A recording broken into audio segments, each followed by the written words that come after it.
Hi there, it's Darlene. I hope you're doing well tonight. So, tonight I'm going to be talking about what would I try to do in order to get my money back. Because I can't tell you what to do. However, people are starting to ask me now through my Telegram link, what have other people done to try to get their money back? Is there anything I should be saying? What kind of things should I be keeping in mind? That sort of thing. So I'm just going to share with you my thoughts and my opinions. Let's keep in mind that I am not a lawyer, nor am I a financial advisor. So this is just Darlene's thoughts, and that's that. So I'm going to ask you guys, though, first of all, I need a few things. Always, of course, if you are enjoying this material, if it's at all useful to you, buy me a cup of coffee. My donation link is at the, it should be pinned to the top of the comments, and it's definitely in the description. I sure would appreciate it. I'm not selling you anything on here. I'm just trying to give you good information. So thanks a bunch. Now, what I could really use your help with, too, is getting a copy of Jono's ad. I know he puts it before and after mine, that they come on then. I'm just wondering if somebody could, take a copy of that, film it, whatever, and then send it to me through through Telegram. I would really like to see what Jono is, how he is representing things now in his sales videos and his ads there. It could be quite telling. So I would like to check that out. Also, if you're in Infinity right now, and if you've received your bot that you're supposed to put onto the chart, it will it will download as a .mt4 file, like I show there, infinity.mt4. I don't know what they're going to call it, but that's probably a good guess. And there might be a set file called something.set. There may not be a set file, though, but you'll definitely have a .mt4. Wondering if anybody could just save a copy and send me a copy. I just want to assess the actual EA and see if it can do what they're saying it will do. I'll run it on a demo account, and I can give you a whole lot better of an idea about it then. So, as I said, not a lawyer, not a financial advisor, and share your ideas. Like, if anything I'm saying during this video, if you've got more ideas on the same, please, let's discuss it in the comments, because many of our heads put together, we can get through this, but it's going to take a lot of heads being put together so that we can see all of the weird little things that this man is doing. So, one thing that one person that went to their bank came up against is that their bank said, well, you signed it. You read the contract, you signed it. And it's like, he said, if your signature had been forged, if that sort of thing. So the bank was thinking more identity theft, and this is not identity theft at all. So keep in mind the inconsistencies that came to light until after you purchased the product. Because, yeah, you signed the agreement, but it's not about identity theft. It's about all the things that got changed, the promises that got changed, the things you signed up for that got changed afterwards. That's what it's about. Now, the first thing that always popped out to me from the very, very first get-go was that in contract law, you need, 2 or more legal entities in the contract, okay? So think about legal entities this way. If you're a person, okay, that is you, that is your name, your legal name. So consider me. Let's use me as an example. Darlene Fraser. Fraser is my maiden name. My married name is Darlene Thompson. However, Mr. Thompson's been out of my hair for at least 5 years. However, have I actually changed my name back? No, I haven't. So how do I have to sign legal documents? Darlene Thompson, okay? Now, with a corporation, any kind of company, they have to sign it with their company name. They have to use their company name. So if you look at who did you make this contract with, when you look up your contract, does it say like Infinity, the website, stuff like that? Because Infinity is not a corporate name. It's it's a trade name. It's just a doing business as name. It's not the correct corporation. And then they try giving that stupid address in Dubai, saying that, oh yeah, we gave out our name and address. No, they have not. And for a contract, they must. So let me just show you some ideas of this. Okay, so this is totally from Canada. Okay, this is how a contract would look like. So it's between this company, Acme Inc., a company duly incorporated under the laws of British Columbia, that's a province, like a state in Canada, with a registered office at blah, blah, blah, blah, blah, the address. Okay, that's how it should look. You should have the actual incorporation name and their address, because I'll bet they've got your name and your address, which is the second party to this contract, and that's correctly shown. But I'll bet they had your name and address, no problem, because you would have had to have given it to them.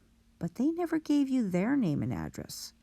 How can you have a contract with someone you don't have their name of? I mean, the whole point of writing a contract is if somebody breaches it, then you can start the legal process off with serving them with papers and such. Well, who are you going to serve? You have no idea. No, none of us do. So this is a thing from the States. This is a bunch of group of lawyers that, they give you little snippets of information, and then, hey, if you have a specific question, please let us know at, blah. Okay, so I do think that this is probably quite accurate because it's put up by a bunch of lawyers. So notice that the legal name on contracts is the registered official name of the individual or corporation taking part in the agreement. When both parties sign a contract, it becomes legally binding. For this reason, it's important to make sure that you use the correct legal names of each party when creating a business contract. Okay? You have to use the company's legal registered name. Okay? Your legal registered name, John Smith. Their legal registered name, we don't know. We've got their website name, but that's not a legal entity. Infinity, that's not a legal entity. Ministry of Freedom, that's not a legal entity. Those are all business names, doing business as. It's like, say I owned a restaurant, okay, and it might be called Darlene's Lunchbox, okay?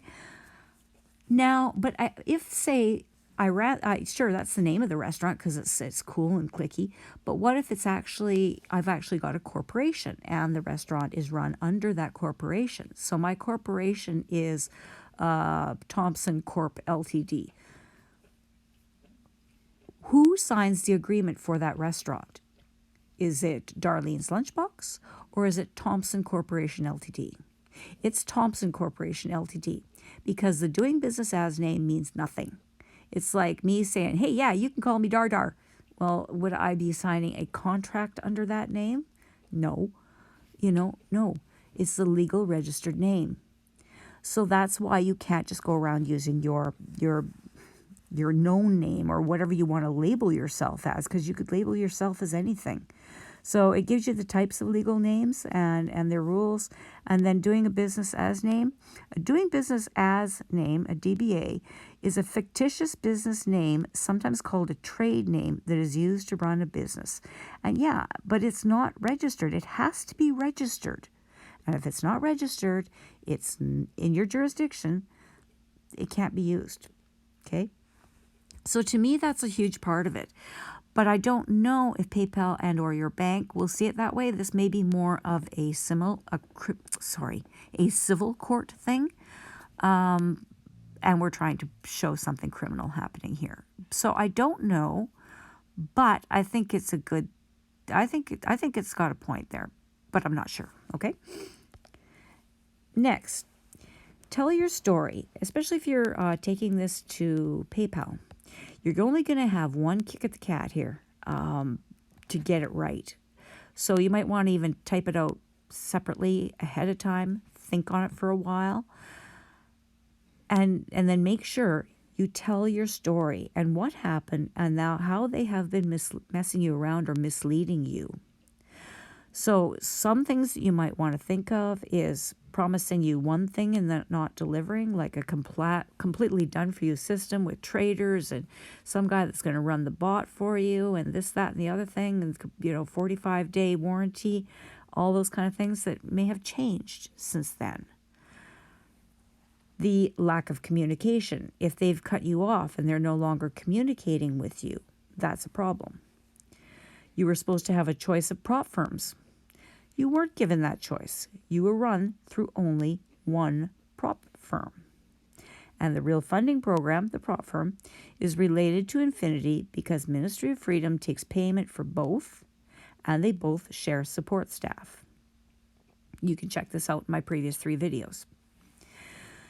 Also, if there are changes in the terms and conditions, like the changes in the warranty, 45 days, 60 days, 215 days, like pick a mark here, buddy. So these are all things that got changed after you signed that contract, right? That's important. And this is stuff that can get you out of this because this is stuff that's been done to you. But it's so important to show screenshots or other proof if you have it. Show as much as you've got. Proof, proof, proof. Very, very important. Number 3, tie Real Funding Program's shady payment structure of paying for the prop firm to Ministry of Freedom. This shows the collusion between the 2 entities. So if you had to pay your Real Funding Program challenge or evaluation, they're calling it, and you paid it through Ministry of Freedom, show that. You should be able to pull it out of whatever records you've got, whether it be PayPal, your bank, your credit card, whatever. Show that it's going to the same place as that your payment to Infinity was. That shows then that the 2 are colluding. That's illegal. So make sure if you've got screenshots of your payments, you really should. You should get them and you should be able to get them. Number 4, tell especially how the terms and conditions have changed since you signed up, especially as it relates to the refund. Because those have got to have changed since you very first signed up, except for those that are just new in, they may not have for you. Also, show proof of their profit promises, like where they said, guaranteed to make $10,000, or any others that you may have noticed. Also, because the FTC rules say that they must not make, income guarantees. That's just not legal. So tell whoever, your bank or your PayPal, how it's panning out for you. Like, is this actually happening? Or, these are promises that can't possibly, in your mind, happen. And you were given these promises. They shouldn't have given you those promises. And keep that in mind, that this was wrong of them and, you're not finding these promises to be working out. If that is your honest opinion of this, only put down what you honestly think. These are simply speaking points of things that you may have noticed. It won't be the same for everybody, though, okay? Now, you may also, as backup, you may want to send your link to Trustpilot for the reviews of each company, both the Infinity System and Real Funding Program. I've sent you the links right there. Also, you know how I always tell you that there are other scam websites in my description that you should be, or I should say scam watch type websites in my description that you should be putting your reviews on. You can also send them those, and you can get that right out of my description as well. And pay it forward, people. Go and do report on those websites and say, hey, this is my experience on here, or this is what I've noticed about this company. So even if you haven't yet, if you didn't, if you saw one of my videos and then you didn't jump in, say, wow, here's what I noticed and this is why I wouldn't do it. Now, that won't work on Trustpilot, but it will on the other sites, okay? On Trustpilot, they expect to get proof, or they want to get proof that you're actually a person, although they certainly don't do it with all the people that are writing in from India and Bangladesh. Erg. Anyways, so fill in your reviews on these sites of both systems, both Infinity and Real Funding Program, when they can start to see these tie-ins, because this is the real criminal part of it, actually. So that one guy is feeding all of the clients that he got through basically just selling an EA. Now he's funneling them through his own prop firm, or a prop firm that he is very, very closely related to. So closely related to that he's accepting payments on their behalf across the board, even to non-Infinity clients. Okay? All across the board to Ministry of Freedom. The two share, they're sharing support personnel. How much more closely related do we need to show it is? Because God knows we can't get Infinity's corporate papers. You know, that's a wash because we have no idea what their name is. Also, you can see my link is to this playlist. And every time I add a video like this, it goes onto the playlist. So if you just use that playlist link, it'll automatically update itself. Also, if you are missing screenshots of anything that I've presented on that you've seen from any of my videos, hit me up. Let me know on Telegram. Link, as always, is in the description. And I'll happily send you my copies. And the more details and proof you have, the better.